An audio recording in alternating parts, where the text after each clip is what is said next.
नमस्कार साथियों, जय हिंद दोस्तों। मेरी यूट्यूब चैनल आरपीएस स्टडी अड्डा में आप सभी का बहुत बहुत स्वागत है। कैसे हैं आप सभी? आई होप आप सभी स्वस्थ होंगे, बढ़िया होंगे, मज़े में होंगे। आप सभी को अपडेट मिल ही चुकी होगी कि वर्ग 1 का नोटिफिकेशन आ गया है। आप सभी के लिए बहुत ही अच्छी खुशखबरी है। अब इससे रिलेटेड बहुत सारे बच्चों को कन्फ्यूजन है। हालांकि मैं ऑलरेडी कुछ चीज़ें बता चुकी हूँ कल, लेकिन आज सारी चीज़ें मैं इस वीडियो में आपको डिस्क्राइब कर दूँगी। इसके बाद आपको कोई डाउट नहीं रहेगा। यदि आप सभी मेरे चैनल पर फर्स्ट टाइम विजिट कर रहे हैं, चैनल को लाइक सब्सक्राइब अधिक से अधिक शेयर करें। आज मैं आपको इस वीडियो में आपका सिलेबस क्या है,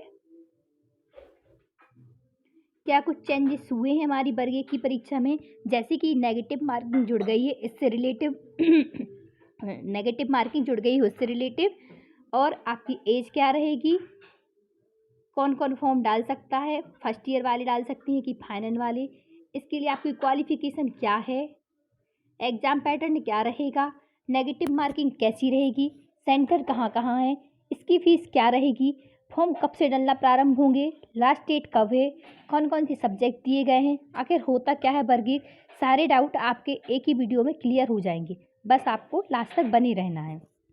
इसके बाद भी यदि कोई डाउट आता है तो आप कमेंट सेक्शन में बेझिझक पूछ सकते हैं।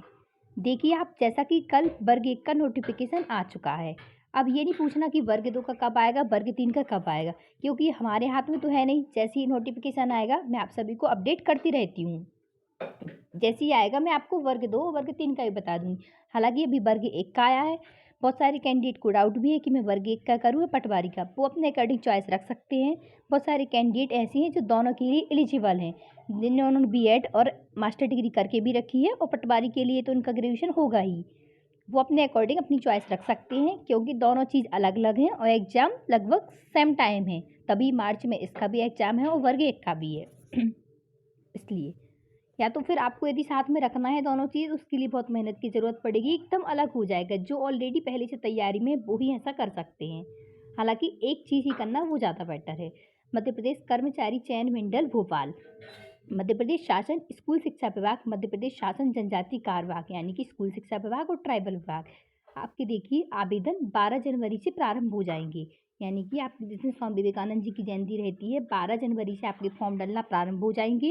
अंतिम तिथि है आपकी 27 जनवरी। और आपको यदि कोई मिस्टेक होती है तो संशोधन की तिथि प्रारंभ में 12 से, अंतिम है 1 फरवरी। आपका एग्जाम देखिए कब है प्रारंभ, अलग अलग शिफ्ट में होगा। 1 मार्च 2023 बुधवार से आपके एग्जाम प्रारंभ हैं। मैं आपको अब ये क्लियर कर दूं, 1 मार्च 2023 से आपका एग्जाम प्रारंभ है। अब आपकी फीस देख लीजिए। हाँ, जो मध्य प्रदेश से बाहर के कैंडिडेट हैं वो भी इस फॉर्म को डाल सकते हैं। वो जनरल कैटेगरी के अंतर्गत आएंगे, उसके अंतर्गत फीस लगेगी आपको। देखिए, जनरल की टोटल फीस है 600, ST SC OBC की टोटल फीस है ये 300 रुपये, ये आपको फीस दी हुई है। इस तरीके से मैंने आपको शिफ्ट का टाइम और बता दूं एक बार, 2 शिफ्ट में आपका पेपर रहेगा। 2.5 घंटे का आपका पास 2.5 घंटे का समय रहेगा। 150 क्वेश्चन रहेंगे। अभी मैं सारी चीज़ें एक एक करके डिस्क्राइब करती हूँ। 2.5 घंटे का समय रहेगा। एक दिन में आपकी 2 शिफ्ट रहेंगी, जिस शिफ्ट में फंसे एक 9 से 11:30 है और एक शिफ्ट आपकी 2 से 4:30 बजे है। ये 2 शिफ्ट हैं। 1 मार्च से आपके एग्जाम प्रारंभ है। इस तरीके से आप देख सकते हैं। और क्या रूल आए हैं देखिए। अब बहुत सारे कैंडिडेट की डाउट है कि ये पात्रता परीक्षा रहेगी कि चयन परीक्षा रहेगी। मैं आपको एकदम क्लियर कर दूं, ये आपकी पात्रता परीक्षा है। आखिर होती क्या है ये पात्रता परीक्षा और चयन परीक्षा? एक आपकी होती है पात्रता परीक्षा और एक आपकी होती है चयन परीक्षा। ये आपकी जो है ये पात्रता परीक्षा, यानी कि आपका इसमें क्वालिफाई होंगे। जैसे कि सपोज 1 लाख लोग फॉर्म डाल रहे हैं, 20,000 पद हैं, तो इसमें कुछ एक मिनिमम मार्क्स निर्धारित कर दिए जाएंगे कि आपको क्वालिफाइड होना पड़ेगा। उसके बाद ही आप वर्ग 1 का चयन वाला एग्जाम दे पाएंगे। यानी कि आपकी ये देखिए शिक्षक पात्रता परीक्षा है, आपकी ओनली पात्रता परीक्षा है। आप क्वालिफाई होंगे तभी आप वर्ग 1 का चयन वाली परीक्षा दे पाएंगे। अब आप देखिए इसमें कितने मार्क्स में क्वालिफाई होंगे, आपको क्लियर होगा हो ये क्वालिफाइड परीक्षा है। आपको इसमें क्वालिफाई होना जरूरी है, तभी आप नेक्स्ट लेवल पर जा पाएंगे चयन परीक्षा के लेवल पर।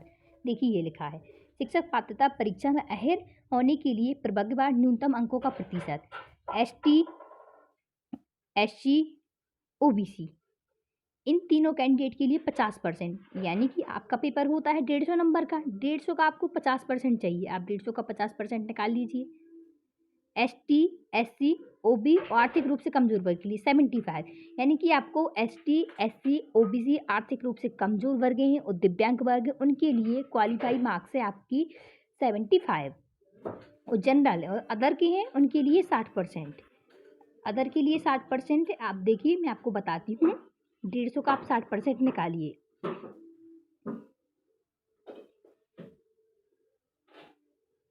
90, यानी कि जनरल कैटेगरी के लिए कितने चाहिए, 90, ये सिर्फ क्वालिफाई मार्क्स हैं।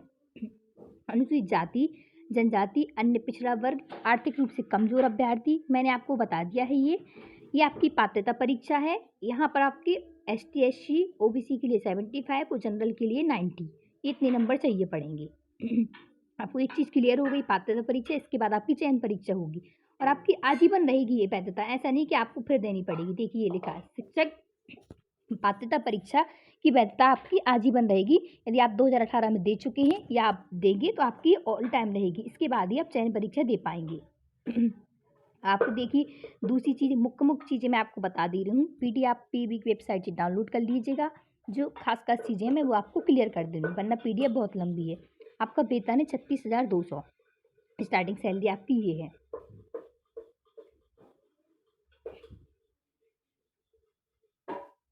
अब मैं आपको और भी क्लियर कर दूं कि इसमें क्या रहेगा आपका।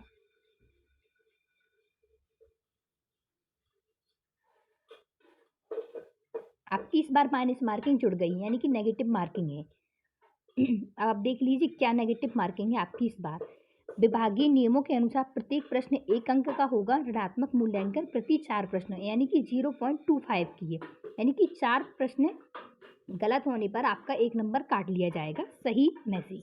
आप समझ गए होंगे 0.25 की माइनस मार्किंग है। और मैं आपको सारी चीज़ें क्लियर कर दूँ इसमें क्या क्या चीज़ें हैं। और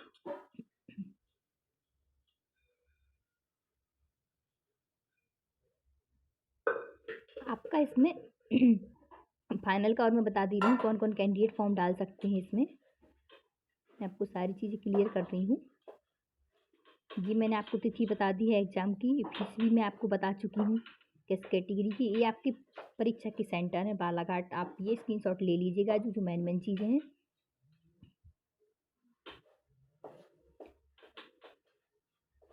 आपका पेपर का समय 2.5 घंटे रहेगा। देखिए मैं आपको सिलेबस और डिस्क्राइब कर दूँ। परीक्षा, पात्रता परीक्षा हेतु 150 अंकों का प्रश्न पत्र होगा। अवधि आपकी 2.5 घंटे रहेगी। पात्रता परीक्षा के सभी विकल्प आपसे MCQ प्रकार का पेपर होता है, यानी कि एक प्रश्न होता है, 4 विकल्प होते हैं उसके। आपकी नेगेटिव मार्किंग में बता चुकी हूँ 0.25, यानी कि 4 प्रश्न गलत होने पर आपका 1 नंबर काट लिया जाएगा। अब आप देखिए 2 तरीके से आपका पेपर होता है, 30 + 120, यानी कि 30 नंबर और 120 नंबर, 2 भागों में ऐसा ही होता है। आपका पेपर एक ही होता है, इसमें मैंने आपको डिस्क्राइब किया। 30 नंबर में क्या आता है, सामान्य हिंदी 8 अंकों की आती है, 8 नंबर। सामान्य अंग्रेजी 5 क्वेश्चन, 5 नंबर। सामान्य ज्ञान, इसमें हिस्ट्री, ज्योग्राफी, पॉलिटी, करंट, ये सारे आपके सब्जेक्ट आ जाते हैं। रीजनिंग प्लस मैथ है 7 नंबर। पेडागोजी 10। इस तरीके से 30 नंबर का आपका पेपर हो गया, ठीक है। अब ये भाग जो आपका है वो आपकी मास्टर डिग्री के अकॉर्डिंग रहेगा, यानी कि आपने जिस सब्जेक्ट से मास्टर डिग्री की है वही सब्जेक्ट आप चूज़ करें इसमें, उसके अकॉर्डिंग आपका ये पेपर होगा। ये 16 विषय दिए हुए हैं, ये आपका 120 नंबर का होगा, वो 130 का होगा। अब इनका लेवल और बता दूँ मैं क्या लेवल आएगा, इन्होंने ये डिस्क्राइब किया है। देखिए भाग जो आपका 30 नंबर का होगा उसका लेवल रहेगा आपका स्नातक, यानी कि ग्रेजुएट लेवल की क्वेश्चन पूछे जाएंगे भाग एक में। भाग 1 में आपके ग्रेजुएट लेवल की क्वेश्चन पूछे जाएंगी। जैसे कि आप जो अदर कंपटीशन की तैयारी कर रहे हैं, मैथ्स, रीजनिंग सब आना, तो इसमें ग्रेजुएट लेवल का आएगा आपका, मैंने आपको बता दी स्नातक लेवल का। और भाग बा इसमें आपका पूछा 9-10 तक जाएगा, लेकिन क्वेश्चन का लेवल होगा मतलब स्टैंडर्ड, पूछे 9-10 तक की जाएंगे, 9-10 तक का सिलेबस रहेगा जो सब्जेक्ट रहते हैं आपके, लेकिन लेवल इसका स्नातकोत्तर ही रहेगा। आप समझ गए होंगे इस चीज़ को भी। अब आपका सारी सब्जेक्ट का ही सिलेबस दिया हुआ। हाँ, आपकी एक चीज़ और रह गई है इसमें, आपकी मास्टर डिग्री होना अनिवार्य है। आपका लास्ट ईयर हो तो चल जाएगा, और BEd, तभी आप इस फॉर्म को डाल सकते हैं। लास्ट ईयर तो आप फॉर्म डाल सकते हैं, और आपकी एज 1 जनवरी 2023 तक आपको 21 साल का हो जाना चाहिए। तो आप फॉर्म डाल सकते हो, लास्ट एज कितनी भी 1 जनवरी 2023 तक आप 21 साल के हो जानी चाहिए। आपका ही सिलेबस दिया हुआ है, आप पीडीएफ डाउनलोड करके पढ़ लीजिएगा। मैंने आपको सारी चीज़ें क्लियर कर दी हूँ, आपको योग्यता भी बता दी है। इसके बाद भी यदि और कोई डाउट है तो आप पूछ सकते हैं। सारा सब्जेक्ट, सारी चीज़ें दी हुई हैं, नेगेटिव मार्किंग सारी चीज़ें बिल्कुल क्लियर हुई हैं। इसका सिलेबस किस तरीके का पैटर्न रहेगा, लेवल क्या रहेगा, माइनस मार्किंग क्या रहेगी, सारी चीज़ें आपकी क्लियर हैं इसमें। यदि आप फर्स्ट टाइम विजिट कर रहे हैं, मेरे चैनल को लाइक सब्सक्राइब अधिक से अधिक शेयर करें। धन्यवाद दोस्तों।